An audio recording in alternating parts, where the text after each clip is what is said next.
سيدنا محمدا عبده ورسوله أما بعد فأعوذ بالله من الشيطان الرجيم بسم الله الرحمن الرحيم إن الله وملائكته يصلون على النبي يا أيها الذين آمنوا صلوا عليه وسلموا تسليما اللهم صل على سيدنا شفيعنا نبينا حبيبنا ومولانا محمد بارك وسلم صلوا عليه صلاة وسلاما عليك يا رسول الله صلی اللہ تعالی علیہ وسلم۔ میرے پیارے آقا صلاۃ التسلیم کے پیارے دیوانوں، گزشتہ درس میں ہم نے سرکار صلی اللہ تعالی علیہ وسلم کی مکہ مکرمہ میں آمد اور حضور سرور کائنات صلی اللہ تعالی علیہ وسلم کا ام ہانی کے گھر میں جا کر آرام کرنا، وہاں تک کی باتیں ہم نے سماعت کی تھی۔ آج انشاءاللہ العظیم اس کے بعد کی باتیں ہم بیان کریں گے، اور آج ہم کوشش کریں گے کہ فتح مکہ کا جو ذکر ہے، بیان ہے، وہ آج ہم اسے مکمل کر لیں۔ اللہ تعالیٰ کی بارگاہ میں دعا ہے کہ پروردگار عالم ہمیں حق کہنے اور ہم سب کو حق سن کر اس پر عمل کرنے کی توفیق عطا فرمائے۔ میرے پیارے آقا صلاۃ التسلیم کے پیارے دیوانوں، جب اللہ کے رسول صلی اللہ تعالیٰ علیہ وسلم مدینہ شریف سے نکلے تھے تو ہم نے بتایا تھا کہ وہ 10 رمضان المبارک کا دن تھا، اور جس وقت سرکار صلی اللہ تعالیٰ علیہ وسلم سارے مراحل طے کر کے مکہ شریف میں داخل ہوئے، اور جس دن مکہ فتح ہوا وہ 20 رمضان المبارک کا دن تھا۔ اور وہ دن بعض روایتوں میں آیا ہے کہ پیر کا مقدس دن تھا، جس دن سرکار صلی اللہ علیہ وسلم وہاں پہ داخل ہوئے۔ میرے پیارے آقا صلاۃ التسلیم کے پیارے دیوانوں، جب اللہ کے رسول صلی اللہ تعالیٰ علیہ وسلم مکہ شریف میں داخل ہوئے تو ہم نے بتایا تھا کہ اللہ کے رسول صلی اللہ علیہ وسلم کے دست مبارک میں ایک چھوٹی سی چھڑی تھی، جس سے حضور صلی اللہ تعالیٰ وسلم بتوں کی جانب اشارہ کرتے تھے۔ تو جس بت کی جانب اشارہ کرتے تھے وہ بت اوندھے منہ گر جایا کرتا تھا۔ اب سرکار صلی اللہ تعالیٰ علیہ وسلم تھوڑا سا اور آگے بڑھتے ہیں، اور جب سرکار تھوڑا سا اور آگے بڑھتے ہیں تو اللہ کے رسول صلی اللہ تعالیٰ علیہ وسلم اونٹ پر بیٹھے ہوئے ہیں، اونٹنی پر بیٹھے ہوئے ہیں، اور اسی اونٹنی پر بیٹھ کر سرکار صلی اللہ علیہ وسلم کعبہ شریف کا طواف فرماتے ہیں۔ سرکار کعبہ شریف کا طواف فرماتے ہیں، اور سرکار صلی اللہ علیہ وسلم طواف فرما رہے ہیں، اور سرکار صلی اللہ علیہ وسلم کے ساتھ حضرت محمد ابن مسلمہ ایک صحابی رسول، یہ سرکار کی اونٹنی کی نکیل پکڑے ہوئے ہیں، یہ بھی طواف کر رہے ہیں، اور اللہ کے رسول صلی اللہ علیہ وسلم اونٹنی پہ سوار ہو کے طواف کر رہے ہیں۔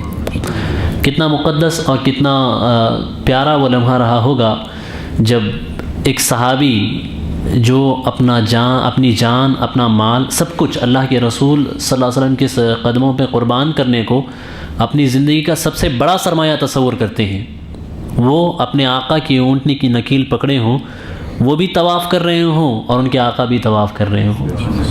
اللہ تبارک و تعالی صحابہ کی محبت ہمیں عطا فرمائے، اور سرکار صلی اللہ علیہ وسلم کی محبت سے بھی اللہ تعالی ہمیں مالا مال فرمائے۔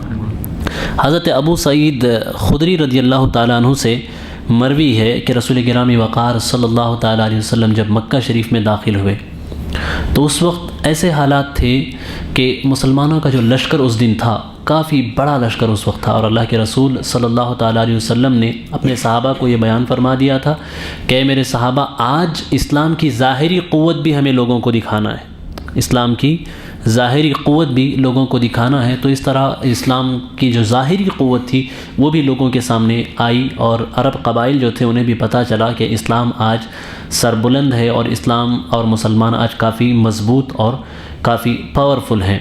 تب اللہ کے رسول صلی اللہ علیہ وسلم کے حوالے سے حضرت ابو سعید خدری فرماتے ہیں کہ سرکار طواف جب فرما رہے تھے اور طواف فرما کے جب فارغ ہوئے تو سرکار صلی اللہ علیہ وسلم کی زبان پہ سورہ النصر کی تلاوت جاری تھی۔ سرکار تلاوت کرتے تھے اذا جاء نصر اللہ، جب اللہ کی مدد آئی، ورأیت الناس يدخلون فی دین اللہ افواجا، اور اے میرے محبوب آپ نے دیکھا کہ لوگ اللہ کے دین میں فوج در فوج داخل ہو رہے ہیں، فوج در فوج داخل ہو رہے ہیں۔ سرکار اس کی تلاوت فرما رہے تھے۔ اب طواف سے سرکار صلی اللہ علیہ وسلم فارغ ہوتے ہیں۔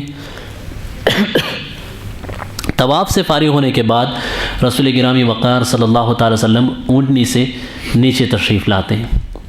اونٹنی سے نیچے تشریف لا کر سرکار صلی اللہ علیہ وسلم مقام ابراہیم پر جاتے ہیں۔ مقام ابراہیم پر جانے کے بعد حضور نے وہاں پہ 2 رکعت نماز ادا فرمائی مقام ابراہیم پر۔ اس کے بعد چاہے زمزم پہ آتے ہیں، زمزم شریف کا جو کنواں تھا اس کنویں کے پاس آتے ہیں۔ حضرت عباس رضی اللہ تعالیٰ عنہ زمزم شریف کے کنویں سے پانی نکالتے ہیں اور اللہ کے رسول صلی اللہ علیہ وسلم زمزم شریف کا پانی پیتے بھی ہیں اور ساتھ ہی زمزم سے وضو بھی فرماتے ہیں۔ حضور صلی اللہ علیہ وسلم زمزم سے وضو فرمانے کے بعد حضرت صدیق اکبر وہاں پہ تشریف لاتے ہیں اور تشریف لا کر سرکار صلی اللہ علیہ وسلم کے بغل میں کھڑے ہو جاتے ہیں۔ اب یہاں پہ ایک بات میں آپ کو بتانا چاہوں گا، زمزم شریف بہت بڑی نعمت ہے اللہ تبارک و تعالیٰ کی، اور حضرت اسماعیل علیہ السلام یوں سمجھ لیجئے کہ آپ کے سبب اللہ تبارک و تعالیٰ نے اس امت کو اور اس دنیا کو زمزم جیسی نعمت عطا فرمائی ہے نا۔ حضرت اسماعیل علیہ السلام کو جب پیاس کی شدت محسوس ہوئی اور آپ نے اپنے ایڑیاں رگڑی تو پروردگار عالم کے حکم سے وہاں پہ زمزم کا کنواں جاری ہو۔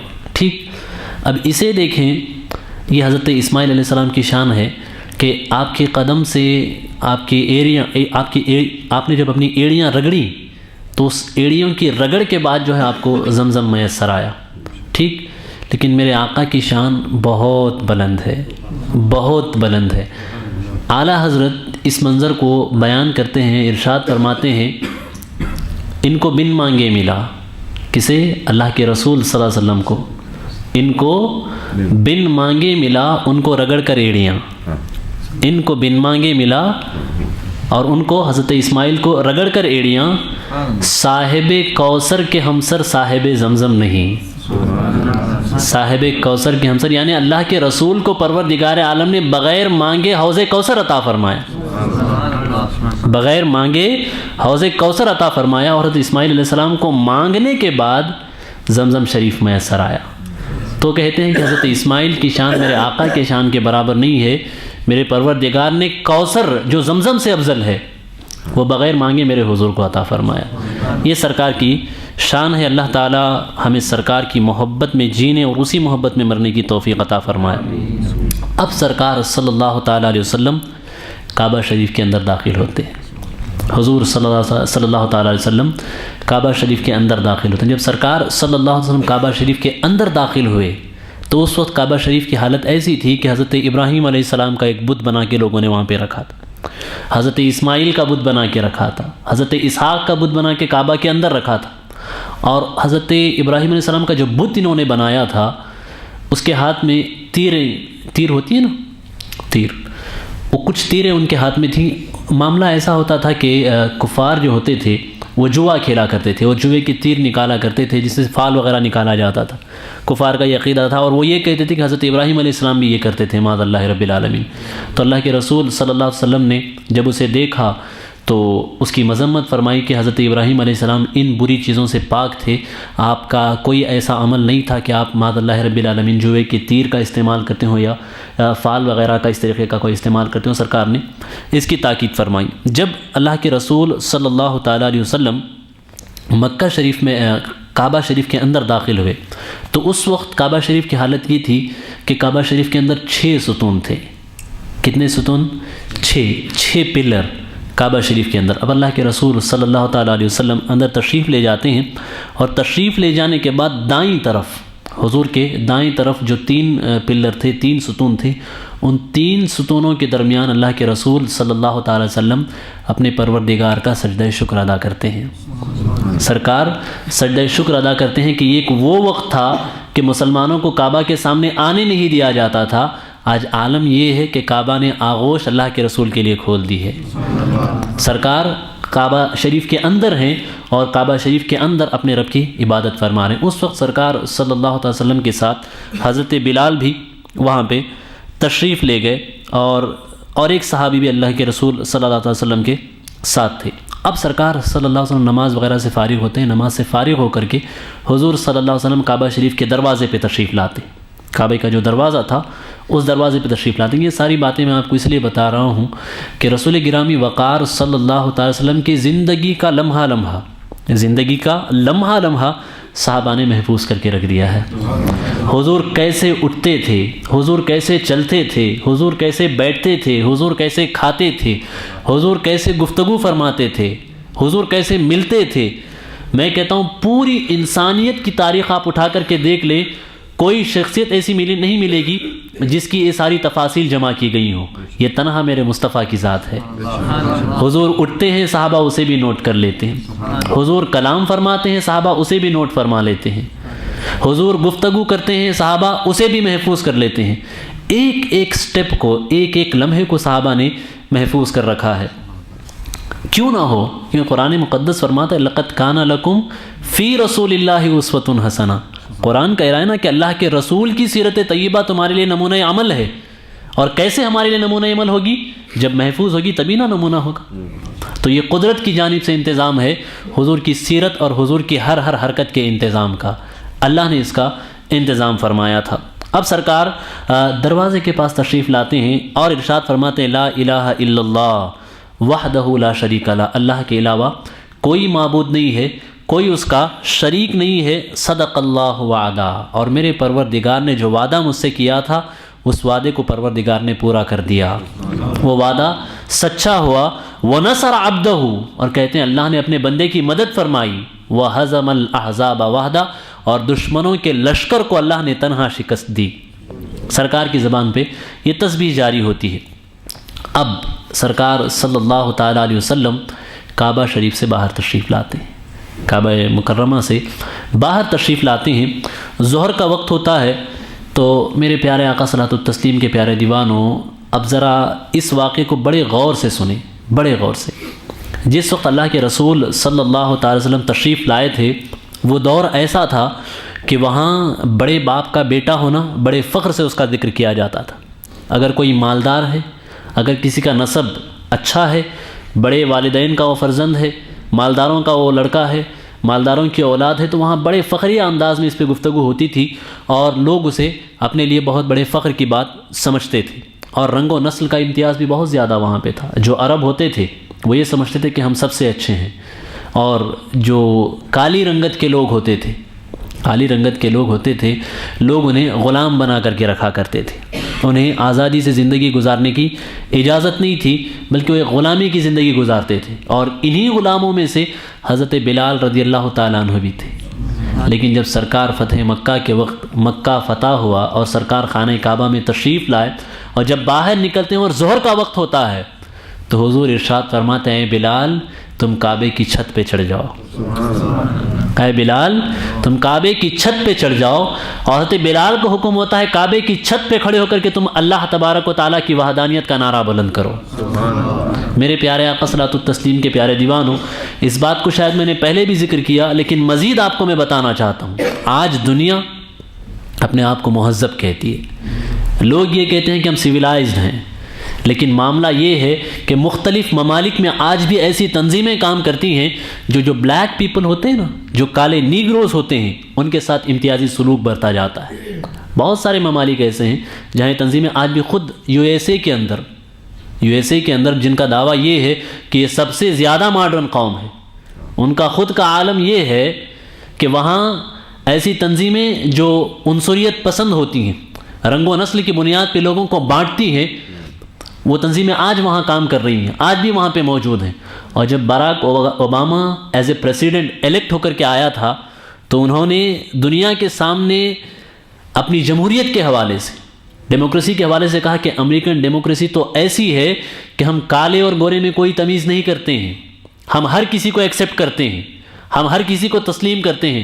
لیکن میں کہتا ہوں تم 1400 سال کے بعد اس بات کا اعلان کر رہے ہو، لیکن میرے مصطفیٰ نے 1400 سال پہلے انسانوں کو وہ حق عطا فرمایا ہے۔ میرے حضور نے 1400 سال پہلے بیان فرما دیا، چاہے گورا ہو یا کالا ہو، اللہ کی بارگاہ میں اس کی کوئی اہمیت نہیں ہوتی، ہر انسان انسان کے حیثیت سے برابر ہے۔ ہر انسان ہونے کی حیثیت سے برابر ہے۔ پھر رسول گرامی وقار صلی اللہ علیہ وسلم نے وہاں پہ خطبہ بھی بیان فرمایا تھا۔ حضور فرماتے ہیں کلکم من آدم، حضور فرماتے ہیں کلکم من آدم، تم سب آدم کی اولاد ہو، وآدم من تراب، اور حضرت آدم کو اللہ نے مٹی سے بنایا۔ اب آپس میں ایک دوسرے پہ بڑھنے کی کوشش مت کرو کہ میں اس سے اچھا ہوں یا یہ مجھ سے اچھا ہے، بلکہ اگر تمہیں اللہ کی بارگاہ میں معزز ہونا ہے تو متقی ہو جاؤ، اللہ سے ڈرنے والے ہو جاؤ، اللہ تمہیں عزت کا مقام عطا کرے گا۔ یہ میرے سرکار کی شان تھی، اور یہ مساوات کا درس اللہ کے رسول نے دیا۔ اس وقت ذرا سوچیں، صدیق اکبر بھی موجود ہیں، فاروق اعظم بھی موجود ہیں، عثمان غنی بھی موجود ہیں، مولائے کائنات بھی موجود ہیں، سب موجود ہیں۔ ایسا نہیں تھا، بعض لوگوں نے کہا کہ حضرت بلال کی آواز بڑی اچھی تھی، حضرت بلال کی آواز بڑی اچھی تھی، وہ مؤذن رسول تھے، یہ حق ہے، لیکن ساتھ ہی ساتھ میں اور یہ بھی باتیں آپ کو بتاؤں، وہاں اور بھی ایسے صحابہ موجود تھے جن کی آواز بڑی پیاری تھی، جن کی آواز بڑی اچھی تھی، اور جو وقت کے بڑے مشہور شہرا تھے، حضرت عبداللہ ابن رواحہ وہاں پہ موجود تھے، لیکن حضور نے حضرت بلال کو کیوں کعبہ کی چھت پہ کھڑا کیا؟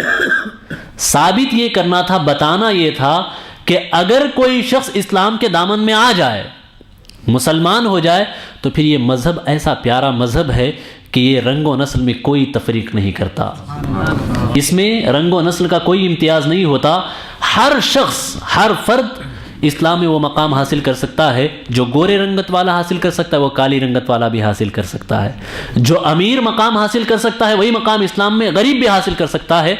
اللہ اور اس کے رسول کے یہاں یہ کوئی تفریق نہیں ہے، یہ بتانا مقصود تھا۔ اب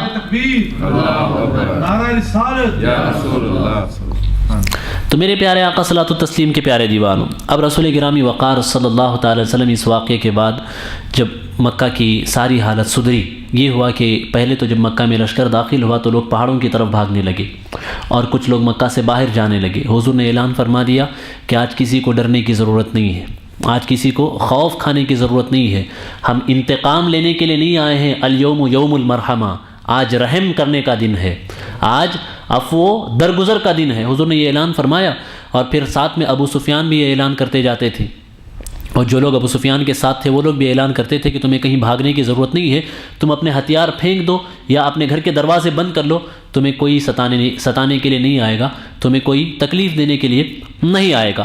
اب مکہ کے کچھ ایسے کفار جنہوں نے اللہ کے رسول صلی اللہ تعالیٰ علیہ وسلم کو بڑی تکلیفیں پہنچائی تھی، بڑی تکلیفیں مطلب یوں سمجھیے، آپ نے آپ کے خانوادے کی جو شہزادیاں تھیں، سرکار صلی اللہ علیہ وسلم کی شہزادیاں تھیں، ان کو تکلیف پہنچائی تھی۔ ایسے کفار بھی وہاں پہ موجود تھے، ان میں سے کچھ لوگ، اور دوسرے کفار اللہ کے رسول صلی اللہ تعالی وسلم جب تشریف لاتے ہیں باہر تو ان سے ان کا آمنا سامنا ہوتا ہے۔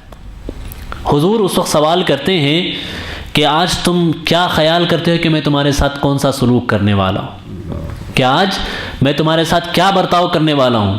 جو لوگ تھے وہ جواب دیتے ہیں نظن خیرا، ہم تو آپ سے بھلائی کی امید کرتے ہیں، ہم آپ سے بھلائی کی امید کرتے ہیں۔ اور کہتے ہیں لوگ نبی کریم، آپ کریم نبی ہیں، وَأَخٌ کریم وَإِبْنُ أَخٍ کریم وَقَدْ قُدِرْتَ، آپ بڑے کریم النفس ہیں، بڑے شریف ہیں، اور آج اللہ نے آپ کو ہم پہ قدرت دی ہے، ہم آپ سے بھلائی کی امید کرتے ہیں۔ حضور فرماتے ہیں میں کچھ نہیں کہوں گا، بلکہ بس اتنا کہوں گا اقول کما قال اخی یوسف، میں وہی کہوں گا جو میرے بھائی یوسف نے کہا تھا، میں وہی کہوں گا جو میرے بھائی یوسف نے کہا تھا، لا تثریب علیکم اليوم، آج تم پہ کوئی حرج نہیں ہے، آج تم پہ کوئی حرج نہیں ہے۔ اور اتنا ہی نہیں، حضور یہ کہتے ہیں کہ میں نے تو اپنی طرف سے معاف کر دیا تمہیں، میں تم سے کوئی بدلہ نہیں لوں گا، میں تم سے کوئی انتقام نہیں لوں گا۔ 13 سال کی مشقتیں برداشت کرنے کے بعد یہ محسن انسانیت لوگوں سے یہ کہہ رہے ہیں کہ میں تو تم سے کوئی بدلہ نہیں لوں گا، اور پھر حضور ان کے لیے دعا کرتے ہیں، حضور دعا کرتے ہیں میں تو بدلہ نہیں لوں گا، میں نے تو سب کچھ معاف کر دیا۔ پھر حضور کہتے ہیں یغفر اللہ لکم، میں اپنے رب سے دعا کرتا ہوں تمہارے لیے کہ اللہ تمہاری مغفرت کرے، میں پروردگار سے دعا کرتا ہوں کہ پروردگار تمہاری مغفرت کرے، وَهُوَ أَرْحَمُ الراحمین، اور وہ سب سے بہتر رحم فرمانے والا ہے۔ اذهبوا وانتم الطلقاء، جاؤ آج تم آزاد ہو، میں تمہاری راہ نہیں روکوں گا، یہ کلمات ہیں میرے آقا کے، اللہ تعالیٰ ہر کسی کو عفو و درگزر کی توفیق عطا فرمائے۔ پھر سرکار صلی اللہ علیہ وسلم ایک خطبہ بیان فرماتے ہیں۔ سرکار نے ایک تقریر وہاں پہ کی، وہ تقریر آج بھی تاریخ میں محفوظ ہے۔ ہم وہ ساری چیزوں کو تو یہاں پہ بیان نہیں کر سکتے وقت کی کمی کے پیش نظر، کچھ باتیں اس تقریر میں جو ہیں وہ میں آپ کو سناتا ہوں۔ حضور ارشاد فرماتے ہیں، یا معاشر قریش، اے اہل قریش، ان اللہ اذهب عنکم نخوت الجاہلیہ، اللہ تبارک و تعالیٰ نے جاہلیت کی جو نخوت تھی، یعنی باپ دادا کے نام پہ تم فخر کرتے تھے، ان چیزوں کو تم سے دور کر دیا ہے، ختم کر دیا ہے۔ وتعظمها بالآباء، اور پھر تم باپ دادا کے نام پہ جو فخر کرتے تھے اللہ نے اسے بھی آج ختم کیا ہے۔ اور پھر فرماتے ہیں، والناس من آدم، اس بات کو اچھی طریقے سے یاد رکھو، سارے کے سارے لوگ حضرت آدم کی اولاد ہیں، سب لوگ حضرت آدم کی اولاد ہیں۔ وہ آدم من تراب، اور حضرت آدم مٹی سے بنائے گئے ہیں، آپ کو مٹی سے پیدا کیا گیا ہے۔ پھر اللہ کے رسول صلی اللہ تعالی وسلم ایک آیت تلاوت فرماتے ہیں، وہ آیت یہ ہے، یا ایھا الناس انا خلقناکم من ذکر و انثی، اے لوگوں ہم نے تمہیں مرد اور عورت سے پیدا کیا۔ پروردگار عالم بیان فرماتا، اے لوگوں ہم نے تمہیں ایک مرد اور ایک عورت سے پیدا کیا، وجعلناکم شعوبا، اور ہم نے تمہیں مختلف قوموں میں تقسیم کیا۔ مختلف شعوب کے معنی یہ ہوتے ہیں کہ مختلف گروپ میں اللہ نے تمہیں بنایا، وقبائل، اور الگ الگ قبائل میں تم کو پیدا کیا۔ اب پھر آگے قرآن بیان فرماتا ہے، لتعارفوا، تمہیں مختلف قومیتیں دی گئی اور مختلف قبائل میں تمہیں بنایا گیا، پیدا کیا گیا۔ اس کی وجہ کیا ہے؟ فرمایا گیا لتعارفوا، تاکہ تم ایک دوسرے کو پہچانو، ایک دوسرے کو پہچانو۔ پھر ارشاد ہوتا ہے، ان اکرمکم عند اللہ اتقاکم ان اللہ علیم خبیر، تم میں کوئی قبیلہ کسی سے بڑا نہیں ہے، تم میں کوئی کسی پہ کوئی فضیلت نہیں رکھتا، نہ اجمی کو عربی پہ فضیلت ہے، نہ عربی کو اجمی پہ فضیلت ہے، نہ گورے کو کالے پہ فضیلت ہے، نہ کالے کو گورے پہ فضیلت ہے۔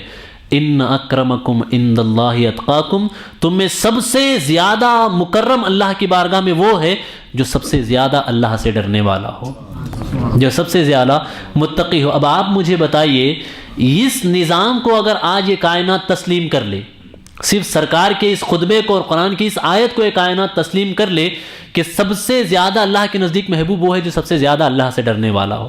اللہ سے ڈرنے والا وہ شخص ہے جو نماز قائم کرتا ہے، اللہ سے ڈرنے والا وہ ہے جو روزوں کا اہتمام کرتا ہے، جو زکوٰۃ کا اہتمام کرتا ہے، جو ہر کسی کے حقوق کا احترام کرتا ہے، جو پڑوسی کے حق کا احترام کرتا ہے، جو والدین کے حق کا احترام کرتا ہے، جو بچوں کے حق کا احترام کرتا ہے، جو غریبوں کے حقوق کا احترام کرتا ہے، جو مزدوروں کے حقوق کا احترام کرتا ہے، وہ شخص اللہ سے ڈرنے والا ہے۔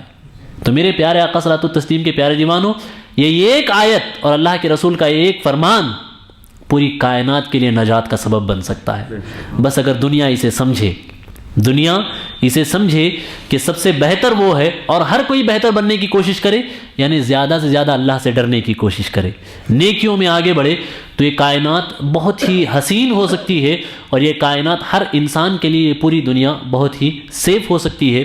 اللہ تعالیٰ اس پیغام کو دنیا تک پہنچانے کی ہمیں توفیق عطا فرمائے۔ اب دیکھیں، اور اللہ کے رسول صلی اللہ علیہ وسلم کے اخلاق وہاں پہ کیسے ظاہر ہوتے ہیں۔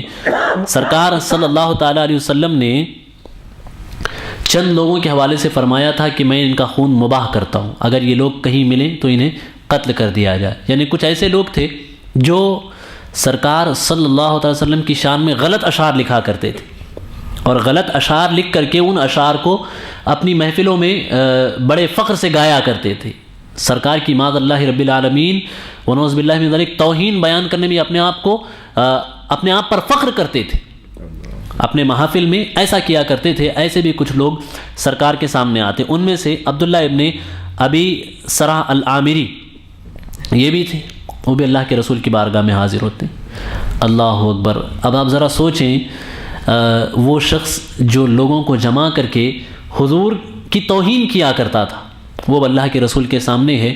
اگر آج کوئی ایسا شخص آپ کو مل جائے جو آپ کی انسلٹ کرتا ہو، یا کسی انسان کو مل جائے جو اس کی انسلٹ کرتا ہو، تو وہ کیا کرے گا؟ آج میں نے موقع پایا ہے، میں تو اس سے بدلا لوں گا۔ لیکن میرے آقا اللہ اکبر، آپ کی شان یہ ہے کہ میرے آقا کہتے ہیں، جا میں نے تجھے معاف کیا، جا میں نے تجھے معاف کیا۔ اور حضور کے اخلاق کا یہ اثر ہوتا ہے کہ وہ کہتے ہیں، یا رسول اللہ، جن کے اخلاق اتنے بلند ہوں وہ غلط نہیں ہو سکتے، جن کا کردار اتنا اچھا ہو وہ غلط نہیں ہو سکتے، حضور مجھے اپنے غلاموں میں شامل کر لیجیے، دامن اسلام میں آ جاتے۔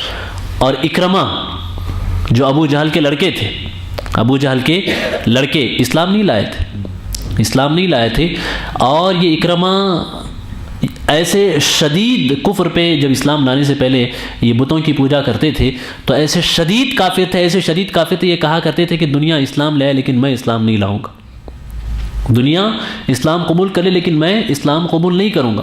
جب مکہ فتح ہو گیا تو یہ لڑنے کے لیے تیار ہو گئے، انہوں نے مسلمانوں کے فوج پہ حملہ کرنے کی کوشش کی، اور جب پورا مکمل مکہ فتح ہو گیا تو یہ مکہ چھوڑ کر کے بھاگ گئے، مکہ چھوڑ کر کے بھاگ گئے۔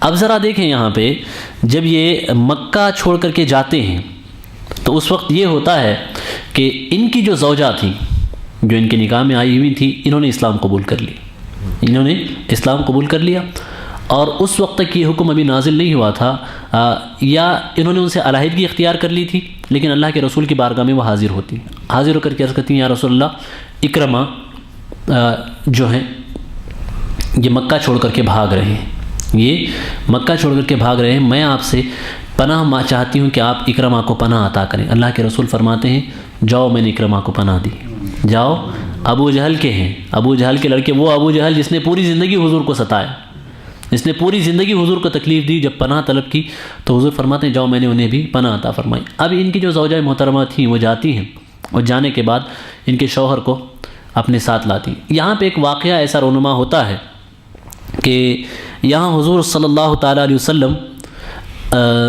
نہ صرف یہ کہ انہیں پناہ عطا کرتے ہیں بلکہ اللہ کے رسول ان کے لیے دعا کرتے ہیں، حضور صلی اللہ علیہ وسلم ان کے لیے دعا فرماتے ہیں کہ اللہ تبارک و تعالیٰ اکرمہ کا بھلا فرمائے۔ اب یہ اکرمہ جب مکہ چھوڑ کر کے بھاگے تھے، مکہ چھوڑ کر کے جب بھاگے تھے تو ایک کشتی میں سوار تھے، ایک کشتی میں سوار تھے، اور کشتی کے ذریعے سے وہ ایک دوسرے ملک کا سفر کرنے کا انہوں نے ارادہ کیا تھا۔ اب جس کشتی میں یہ سوار تھے اس کشتی میں ایسا ہوتا ہے کہ جس دریا میں وہ کشتی گزر رہی تھی وہاں پہ سیلابی کیفیت آتی، حضور یہاں ان کے لیے دعا فرما رہے ہیں، وہاں سیلابی کیفیت، ٹھیک۔ اب جب سیلابی کیفیت آتی ہے اور کشتی ڈوبنے کا لمحہ ہوتا ہے تو یہ اپنے بتوں کو پکارنا شروع کرتے ہیں۔ لوگ کہتے ہیں کہ جن بتوں کو تم پکارتے ہو وہ بت تمہاری کوئی مدد نہیں کر سکتے، ہاں تم اگر محمد عربی کے خدا کو پکارو، اللہ وحدہ کو پکارو تو وہ پروردگار تمہاری مدد کر سکتا ہے۔ تو اکرمہ کو تب سمجھ میں آتی، کیونکہ حضور نے دعا فرمائی تھی نا وہاں پہ، کہاں یہ کہہ رہے تھے کہ میں کبھی اسلام قبول نہیں کروں گا، اس وقت وہ اللہ تعالیٰ کی بارگاہ میں ہاتھ اٹھا کر دعا کرتے ہیں، اے محمد عربی کے خدا، اگر تو سچا ہے تو آج مجھے نجات دے دے، میں تیرے محبوب کے قدموں میں حاضر ہوں گا۔ اللہ اکبر۔ اب دیکھیں پروردگار عالم ان کو اس طوفان سے نکالتا ہے اور وہ سیلاب سے بچتے ہیں اور بچ کر کے کنارے پر آتے ہیں۔ جب کنارے پر آتے ہیں تو اللہ کے رسول کی بارگاہ میں حاضر ہوتے ہیں، سرکار کی بارگاہ میں حاضر ہوتے ہیں، اور حاضر ہو کر کے سرکار کی بارگاہ میں عرض کرتے ہیں یا رسول اللہ، جب تک میں کفر پہ قائم تھا اس وقت تک میں آپ سے دشمنی رکھتا تھا، میرے دل میں آپ کے لیے نفرت تھی، حضور آپ دعا فرما دیں کہ میرے دل میں جہاں آپ کی نفرت تھی اس نفرت کی جگہ آپ کی محبت لے لے، اور نفرت کے جو بھی جذبات تھے وہ ختم ہو جائیں۔ حضور ان کے لیے دعا فرماتے ہیں، اور پھر وہ اللہ کے رسول سے ایسی محبت کرتے ہیں، ایسی محبت کرتے ہیں، ایسی محبت کرتے ہیں کہ اللہ کے رسول فرماتے ہیں اکرمہ، آج سے کئی سال پہلے میں نے جنت میں تمہارا مقام دیکھ لیا تھا، آج سے کئی سال پہلے میں نے جنت میں تمہارا مقام دیکھ لیا تھا۔ عرض کرتے ہیں یا رسول اللہ کیسے؟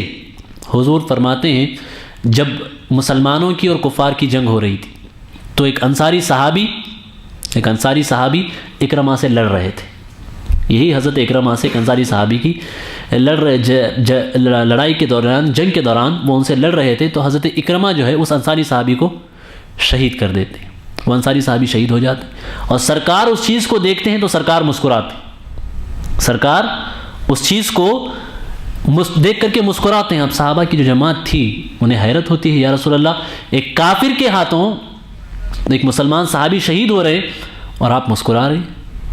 اللہ کے رسول فرماتے ہیں میرے صحابہ جو میں دیکھ رہا ہوں وہ تم نہیں دیکھ رہے، جس چیز کو میں دیکھ رہا ہوں وہ تم نہیں دیکھ رہے۔ اور حضور فرماتے ہیں اضحکنی انہما فی درجۃ واحدۃ فی الجنہ، مجھے اس بات نے ہنسایا ہے کہ میں دیکھ رہا ہوں کہ جس صحابی کو قتل کیا وہ اور جس نے قتل کیا یعنی حضرت اکرمہ، دونوں کا جنت میں ایک ہی مقام ہے.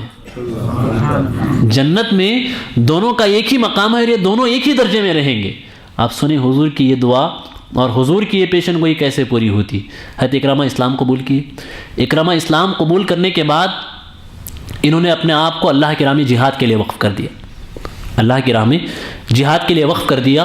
اور ملک شام میں جب حمص شہر فتح ہونے والا تھا اس وقت یہ حضرت اکرمہ حمص شہر کی فتح کے وقت لوگ انہیں کہتے ہیں کہ اکرمہ اپنی جان پہ رحم کرو، اپنی جان پہ رحم کرو. تو حضرت اکرمہ کہتے ہیں کہ جب تک میں زندہ تھا تو میں کفر کی جانب سے مقابلہ کرتا تو تب نہیں ڈرتا تھا. آج تو میں اسلام کی جانب سے مقابلہ کر رہا ہوں، آج میں حق کی جانب سے مقابلہ کر رہا ہوں، آج میں نہیں ڈروں گا. پھر حضرت اکرمہ کہتے ہیں اسی جنگ کے دوران کہ مجھے اللہ کے رسول کے فرمان کی روشنی میں جنت کی حوریں نظر آ رہی ہیں، مجھے جنت سے مت روکو.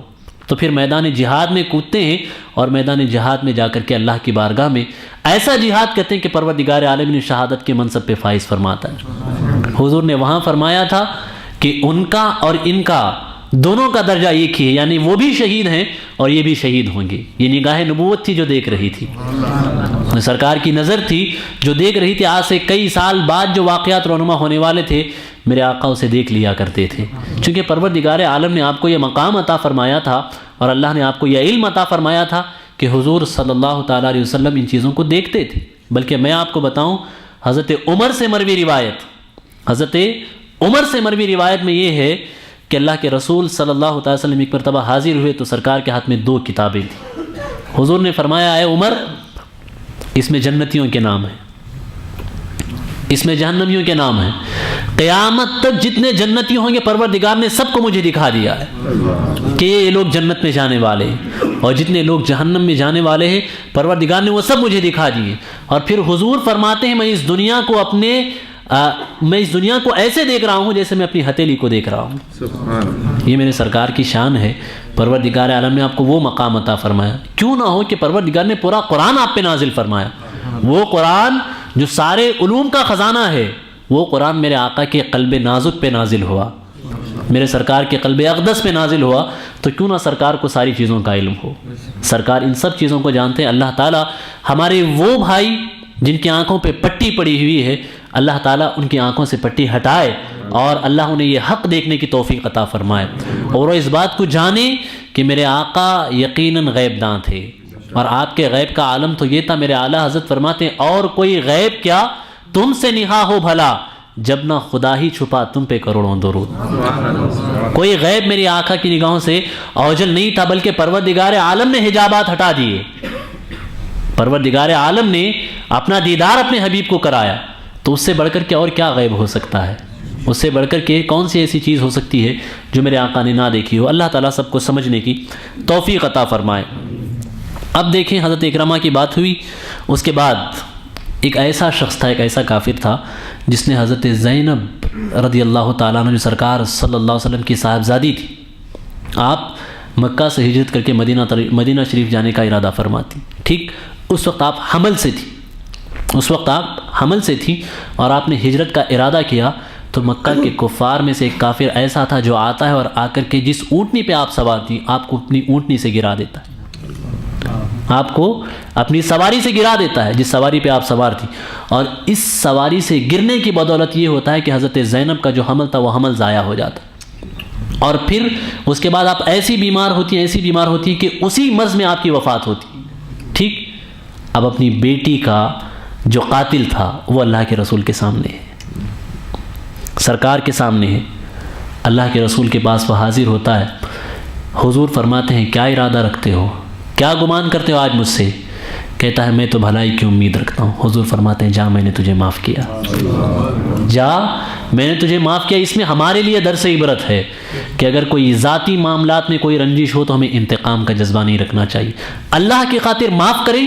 آپ نے اگر اللہ کی خاطر کسی کو معاف کیا تو پروردگار عالم آپ کو معاف کرے گا، اللہ تعالیٰ ہمیں معاف کرے گا. پروردگار عالم کی ذات تو اور صفت تو یہ ہے انکا عفو، اللہ تعالیٰ عفو و درگزر کو پسند فرماتا ہے.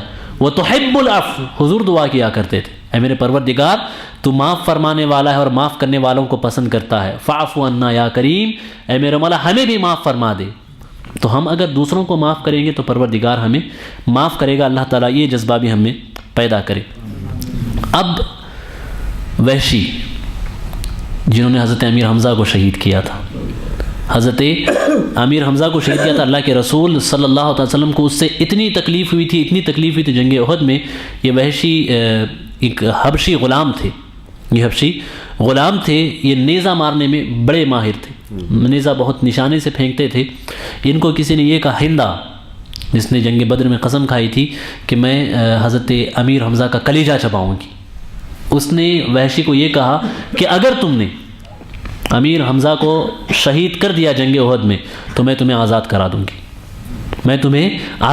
گی، اور میرے جو زیورات ہیں وہ زیورات میں تمہارے حوالے کر دوں گی۔ تو یہ اسی ارادے میں تھے، اور جنگ احد میں انہوں نے حضرت امیر حمزہ کو نیزہ مارا، اور حضرت امیر حمزہ ان کے نیزے سے شہید ہوئے۔ اللہ کے رسول صلی اللہ علیہ وسلم کو بہت زیادہ اس سے تکلیف ہوئی تھی، چونکہ حضرت امیر حمزہ کی لاش مبارک کو کفار نے، جب آپ شہید ہو گئے تو آپ کی لاش کو چیرا گیا تھا، ونعوذ باللہ من ذالک۔ اس سے اللہ کے رسول کو کافی تکلیف ہوئی تھی، چونکہ حضرت امیر حمزہ اللہ کے رسول سے بہت محبت کیا کرتے تھے، آپ کے چچا تھے، اور آپ حضرت امیر حمزہ سے بہت محبت کیا کرتے تھے، یہاں تک کہ اسلام لانے سے پہلے بھی حضرت امیر حمزہ اس بات کو گوارا نہیں کرتے تھے کہ کوئی اللہ کے رسول کو کوئی تکلیف پہنچائے۔ ایک دن حضرت امیر حمزہ شکار کے لیے گئے ہوئے تھے، پتہ چلا جب واپس آئے تو سرکار صلی اللہ علیہ وسلم تھوڑے سے اداس بیٹھے ہوئے تھے، سرکار اداسی کے عالم میں بیٹھے ہوئے تھے۔ اللہ کے رسول سے آپ نے دریافت کیا کیا بات ہے؟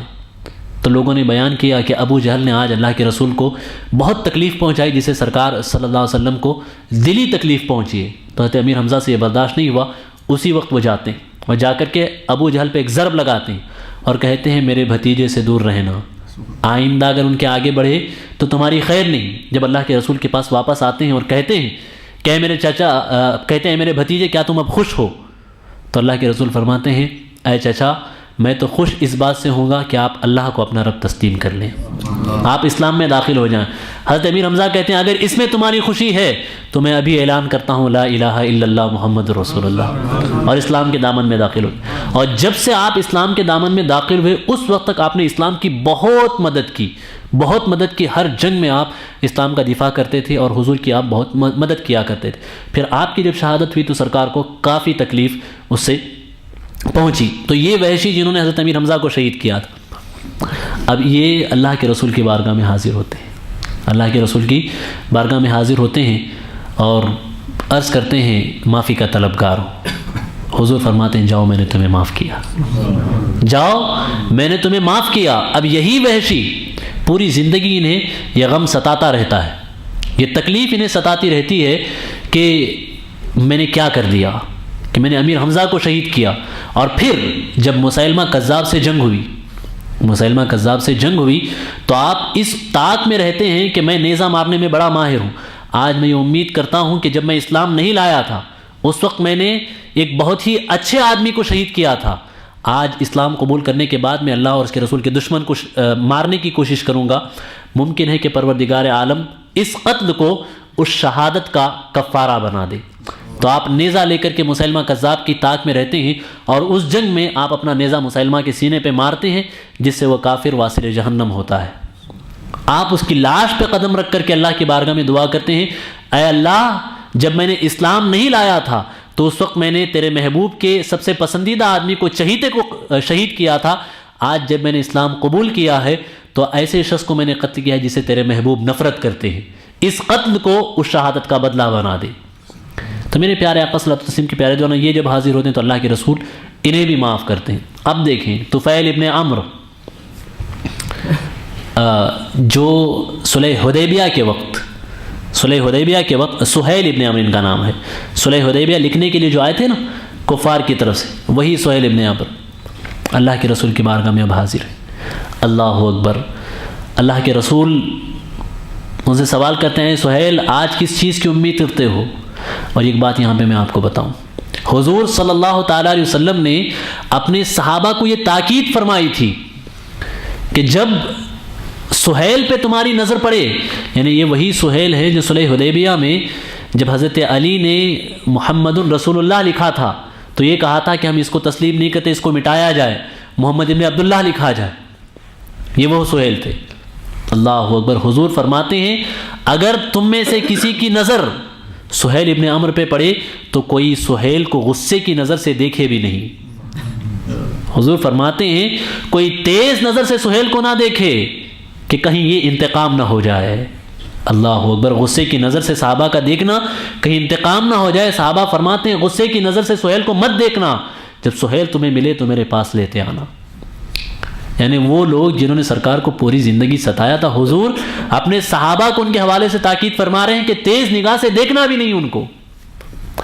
ایسی مثال پوری انسانیت میں کہیں نہیں ملتی۔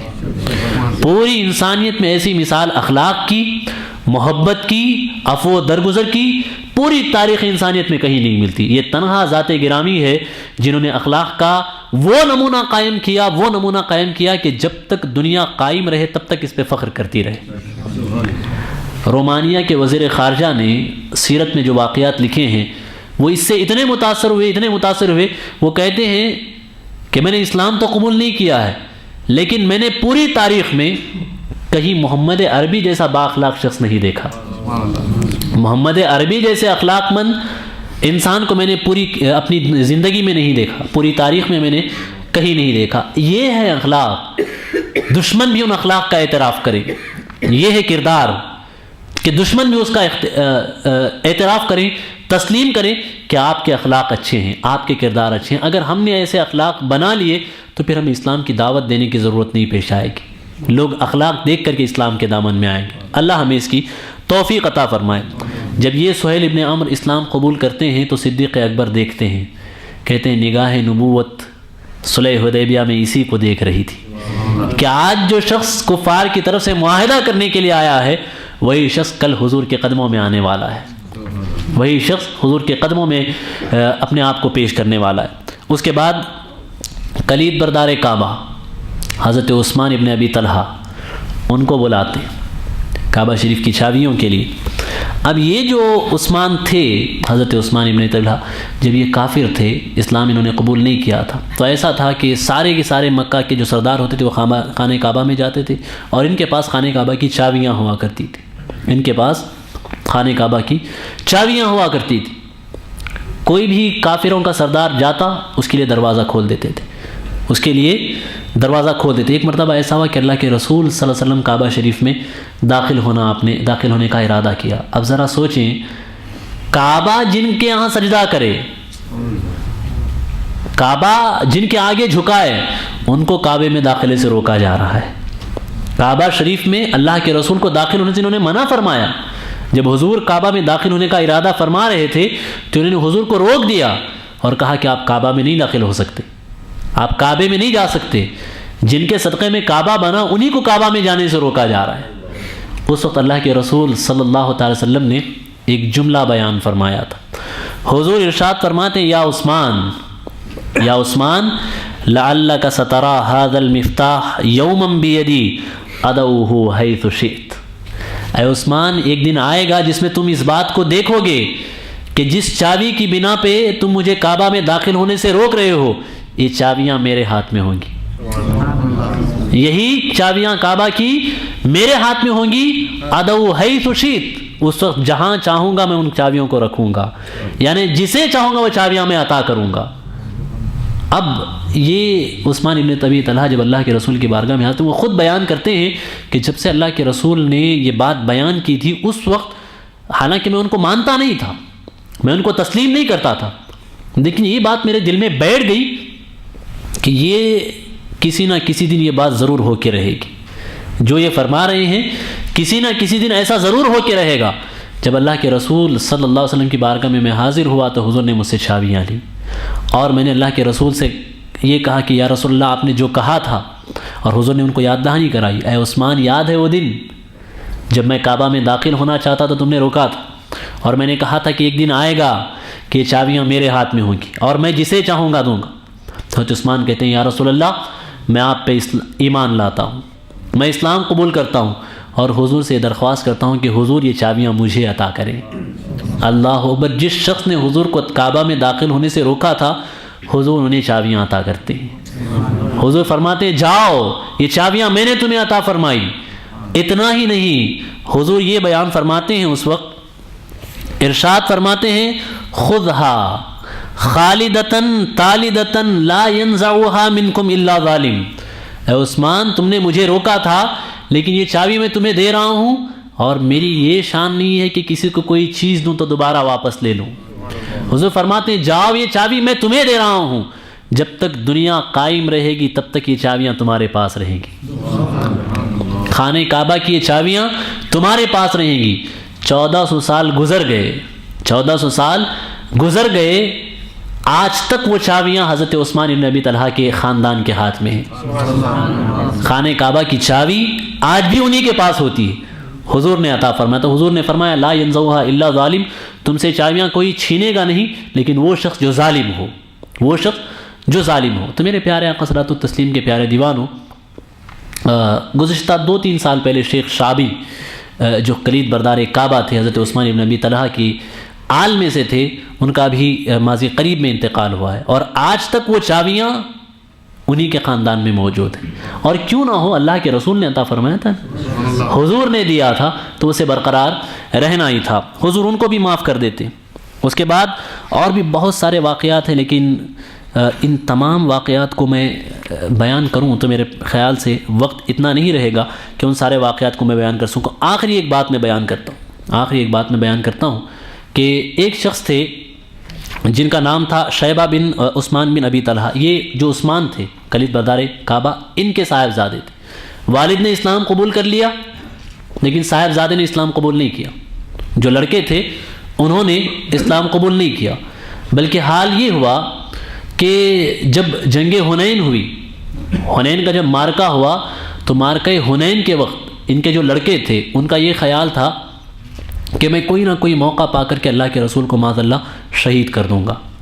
اس خیال میں وہ اسی طاق میں رہتے تھے۔ حنین کے موقع پہ ایک مرتبہ اللہ کے رسول جب جنگ حنین میں تھے تو یہ اللہ کے رسول کے آگے بڑھتے ہیں تاکہ پیچھے سے جا کر کے سرکار صلی اللہ علیہ وسلم پہ یہ حملہ کرے۔ یہ خود بیان کرتے ہیں جب میں نے اللہ کے رسول پہ حملہ کرنے کا ارادہ کیا تو میں کیا دیکھتا ہوں کہ آگ کا ایک گولا ہے جو مجھے جلانے کے لیے آ رہا ہے۔ میں بدک کر کے پیچھے ہٹا تو اللہ کے رسول پیچھے میری طرف دیکھ کر کے مسکراتے ہیں، حضور میری طرف دیکھ کر کے تبسم فرماتے ہیں، اور پھر مجھے کہتے ہیں اے شیبہ آ جاؤ، تم اس آگ سے محفوظ رہے ہو، اب میں تمہیں جہنم کی آگ سے بھی محفوظ کر دوں گا۔ پھر حضور انہیں بلاتے ہیں اور اپنا ہاتھ ان کے سینے پہ رکھتے ہیں۔ وہ کہتے ہیں جیسے اللہ کے رسول نے اپنا دست اقدس میرے سینے پہ رکھا تو وہ کہتے ہیں کہ اس وقت لمحہ ایسا تھا کہ اس دن کے بعد سے دنیا میں کوئی چیز مجھے اللہ کے رسول سے محبوب نہ رہی۔ سرکار سے زیادہ پسندیدہ میری نگاہ میں کوئی چیز نہیں رہی، بلکہ سب سے زیادہ پسندیدہ جو چیز میری نگاہ میں تھی وہ اللہ کے رسول صلی اللہ تعالیٰ علیہ وسلم تھے۔ یہ بھی اسلام قبول کرتے ہیں۔ اس کے بعد حضرت ابوبکر صدیق اپنے والد محترم ابو قحافہ ان کو لے کے آتے ہیں، وہ اللہ کے رسول کی بارگاہ میں آ کر کے اسلام قبول کرتے ہیں۔ اس طرح جو لوگ آتے ہیں لوگ اللہ کے رسول کی بارگاہ میں، اور بڑے بڑے کفار کے جو سردار تھے وہ سب آ کر کے اللہ کے رسول کی بارگاہ میں اسلام قبول کرتے ہیں۔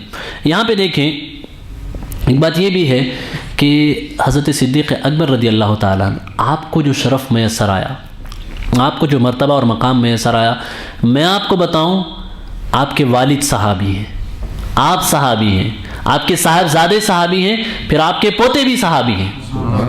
یہ شرف آپ کے حق میں آیا کہ حضرت ابوبکر سب سے عظیم صحابی، ٹھیک، اور آپ کے والد ابو قحافہ جو تھے وہ بھی بعد میں اسلام لائے تو اللہ نے ان کو بھی صحابیت کا شرف عطا فرمایا۔ آپ کے لڑکے حضرت عبد الرحمن وہ بھی صحابی، اور اس کے بعد آپ کے جو پوتے تھے محمد ابن عبد الرحمن انہوں نے بھی اسلام قبول کیا اور انہیں بھی صحابیت کا شرف حاصل ہوا۔ اللہ نے بہت بڑا مقام آپ کو عطا فرمایا، اللہ ان کی محبت ہمیں عطا فرمائے۔ اب یہاں پہ دیکھیے یہ سارے واقعات ہو رہے ہیں، لگ بھگ اللہ کے رسول صلی اللہ علیہ وسلم نے 15 دن مکہ شریف میں قیام کیا، 15 دن مکہ میں قیام کیا، اور 15 دن کے اس قیام کے دوران جب اللہ کے رسول صلی اللہ علیہ وسلم کفار کو تعلیم فرما رہے تھے اور لوگ اسلام میں آ رہے تھے، تو ادھر جو انصار تھے، انصاری صحابی، ان کے دلوں میں طرح طرح کے وسوسے آنے شروع ہوتے ہیں۔ وسوسے یہ کہ ان کا یہ خیال، ان کے دل میں یہ خیال ستانے لگا کہ رسول گرامی وقار صلی اللہ علیہ وسلم ہجرت کر کے ہمارے یہاں تشریف لائے. اب اللہ کے رسول دوبارہ اپنے اصل شہر مکہ میں آ گئے ہیں.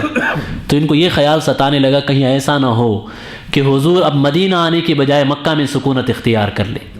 اس خیال کے تحت ان کے اندر بے چینی پیدا ہو جاتی ہے، ان میں اضطرابی کیفیت پیدا ہو جاتی ہے اور بے قرار ہو جاتے ہیں وہ اس خیال سے کہ کہیں ایسا نہ ہو کہ اللہ کے رسول مدینے میں تھے، اب مکہ فتح ہو گیا ہے تو مدینے کو یہ شرف میسر آیا تھا، اب یہ شرف کہیں مدینے سے چھین نہ لیا جائے اور کہیں مدینہ اس شرف سے محروم نہ ہو جائے کہ اللہ کے رسول مدینہ چھوڑ دے.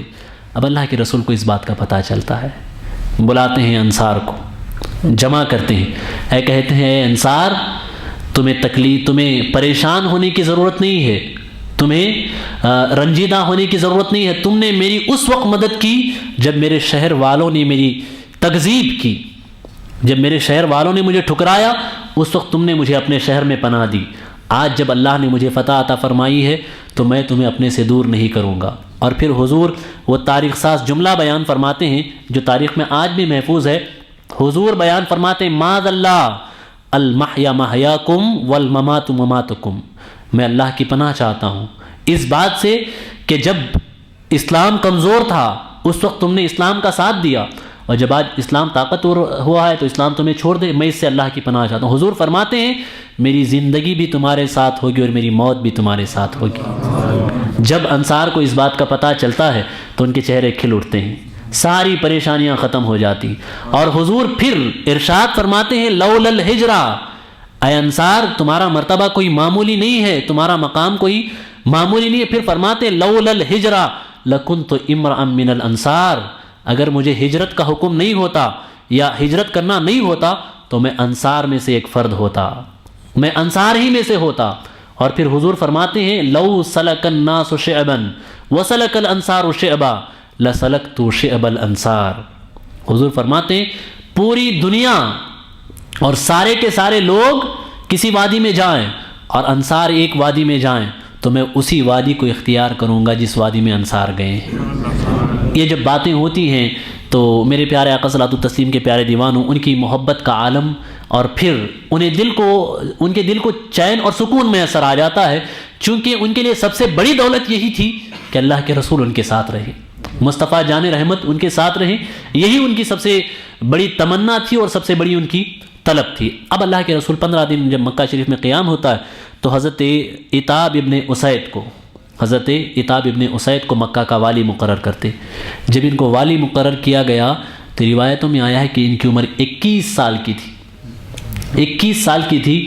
اور اس 21 سالہ نوجوان کو اللہ کے رسول مکہ کے والی مقرر کرتے ہیں. اور حضور فرماتے ہیں کہ میں نے تمہیں بڑے بڑے لوگوں پہ والی مقرر کیا ہے، یعنی تم جلیل القدر صحابہ کی امامت کرو گے، تم جلیل القدر صحابہ کی امامت کرو گے. وہ مہاجرین جو بہت پہلے مجھ پہ اسلام لائے تھے، جن کا اسلام میں بہت بڑا مرتبہ ہے، وہ تمہاری اقتدا کیا کریں گے.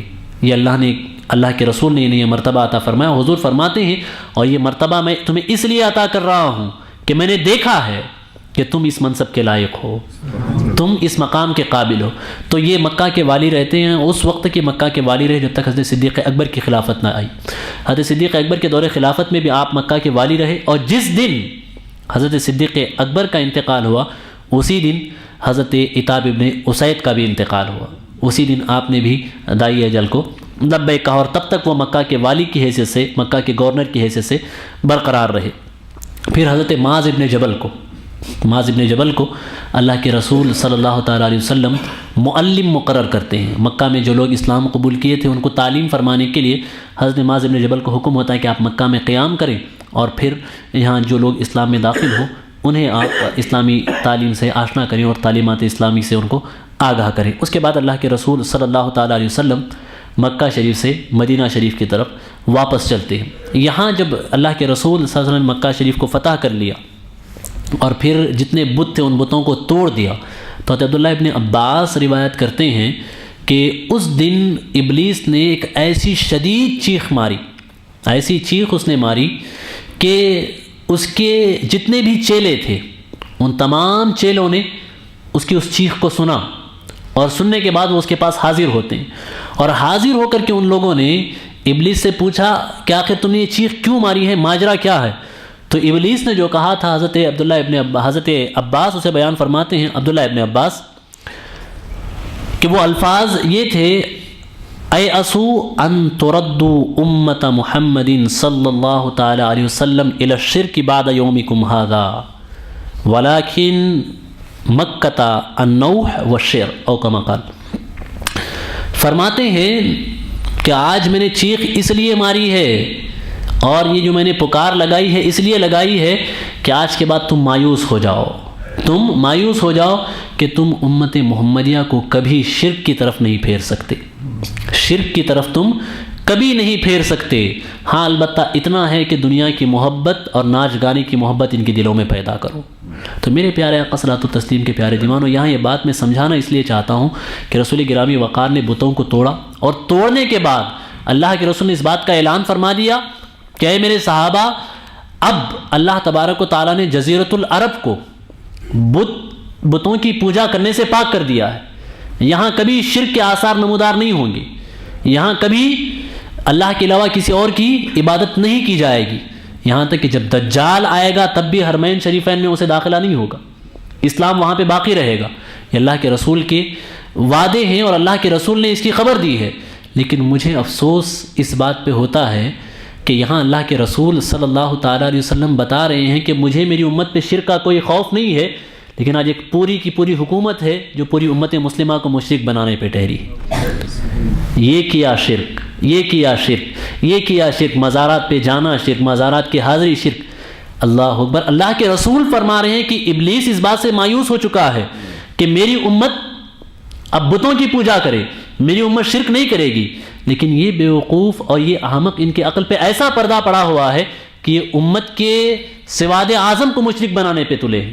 اتنا ہی نہیں، بخاری اور مسلم کی صحیح حدیث، جب اللہ کے رسول صلی اللہ علیہ وسلم کے وصال کا وقت قریب ہوا اور آخری خطبہ جب آپ نے مسجد نبوی میں ممبر شریف پہ سرکار صلی اللہ علیہ وسلم نے کھڑے ہو کر جو خطبہ دیا، اس خطبے میں فرماتے ہیں، حضور نے بیان فرمایا، سرکار نے صحابہ کو وعدہ فرمایا کہ اب میری اور آپ کی ملاقات حوض کوثر پہ ہوگی۔ صحابہ کو اپنے آخری خطبے میں حضور نے وعدہ فرمایا، میرے صحابہ اب میری تم سے اگلی ملاقات حوض کوثر پہ ہوگی، لیکن کچھ باتیں میں تمہیں نصیحت کرتا ہوں، ان باتوں کو اپنے ذہن میں رکھو۔ تو اس میں اللہ کے رسول نے فرمایا تھا، انی لست اخشى علیکم ان تشرکوا بعدی، بے شک مجھے تمہارے حوالے سے اب ایسا کوئی خوف نہیں ہے کہ تم میرے بعد شرک کرنے لگو گے، تم میرے بعد شرک کرنے لگو گے، یعنی میری امت میں شرک داخل نہیں ہوگا، میری امت میں شرک داخل نہیں ہوگا۔ پروردگار نے میری امت کو، جن لوگوں نے مجھ پہ ایمان لایا، ان سے شرک کو دور کر دیا ہے اور شرک ان میں داخل نہیں ہوگا۔ پھر فرماتے ہیں وَلَكِنْ أَخْشَى عَلَيْكُمُ الدُّنْيَا، لیکن مجھے میری امت پہ اور تم لوگوں پہ دنیا کا خوف محسوس ہوتا ہے۔ اور فرماتے ہیں ان تنافسوا فیہا، کہ تم دنیا کی خاطر ایک دوسرے سے جھگڑنے لگو، دنیا کی خاطر ایک دوسرے سے جھگڑنے لگو۔ آج یہ ہو رہا ہے، لوگ مال کی خاطر اپنے بھائی کے حق کو چھین لیتے ہیں، دولت کی خاطر لوگ اپنے بھائیوں کا قتل کر دیتے ہیں، ہوتا ہے نا یہ، اور بھائیوں کا حق مار لیتے ہیں اور بھائیوں کا حق چھین لیتے ہیں۔ دنیا ہی تو ہے یہ، اسی دنیا کی خاطر لوگ آپس میں ایک دوسرے سے جھگڑ رہے ہیں۔ حضور نے اس سے ہمیں منع فرمایا تھا، اور فرمایا تھا وَتَهْلِكُوا كَمَا هَلَكَ مَنْ كَانَ قَبْلَكُمْ، اگر تم دنیا میں پڑ گئے تو تم ہلاک ہو جاؤ گے، تم ہلاک ہو جاؤ گے جیسے کہ تم سے پہلے والے لوگ ہلاک ہوئے تھے۔ تو مجھے بتانا یہاں پہ یہ ہے کہ اللہ کے رسول صلی اللہ تعالیٰ علیہ وسلم کو کوئی خوف نہیں ہے، اور اللہ کے رسول اس بات کو دیکھ رہے ہیں کہ اللہ کے رسول کی امت کبھی مشرک نہیں ہوگی، کبھی مشرک نہیں ہوگی، جزیرۃ العرب میں بتوں کی پوجا نہیں کی جائے گی، لیکن یہ لوگ معاذ اللہ رب العالمین پوری امت کو مشرک بنانے پہ لگے ہوئے ہیں۔ اللہ تعالیٰ ان کو ہدایت عطا فرمائے، پروردگار عالم ان کو سمجھ عطا فرمائے، اور اللہ تبارک و تعالیٰ انہیں حق دیکھنے کی توفیق عطا فرمائے، یہ حق دیکھیں اور سمجھیں کہ آج یہ امت کی اکثریت جس پہ ہے یہی اللہ کے رسول کا راستہ ہے۔ امت کی سواد اعظم، آپ ہندوستان، پاکستان، ایران، افغانستان اور مختلف علاقوں میں جائیں، جہاں بھی اہل سنت کے افراد بستے ہیں، ان کا عقیدہ ایک ہے، ان کا عقیدہ ایک ہے، یہ مٹھی بھر وہابیوں کو چھوڑ کر کے۔ ان کی تعداد کتنی ہے پوری دنیا میں؟ ان کی تعداد آپ کو 3-4% سے زیادہ نہیں ملے گی اگر پورے مسلمانوں میں آپ ان کو تلاش کرنا چاہیں۔ اکثریت امت کی اغلبیت سواد اعظم آج بھی حضور کی غلامی کرتا ہے، امت کی اکثریت آج بھی حضور کی غلامی کرتی ہے۔ یہ اور بات ہے کہ ان کے طریقے مختلف ہیں، لیکن ہر کوئی سرکار سے محبت بھی رکھتے ہیں اور وہ اہل سنت والجماعت میں داخل بھی ہیں۔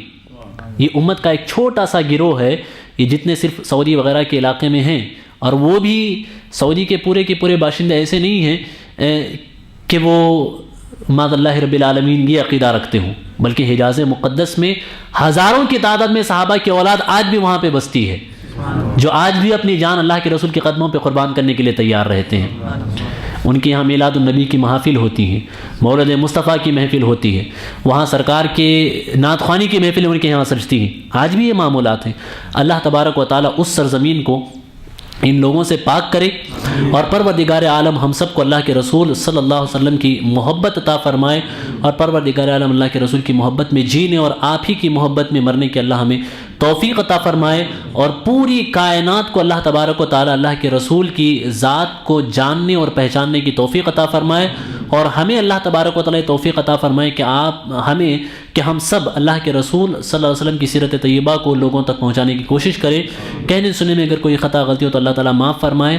استغفر اللہ ربی من کل ذنب و خطیئۃ واتوب الیہ وما علینا الا البلاغ۔ السلام علیکم ورحمۃ اللہ وبرکاتہ۔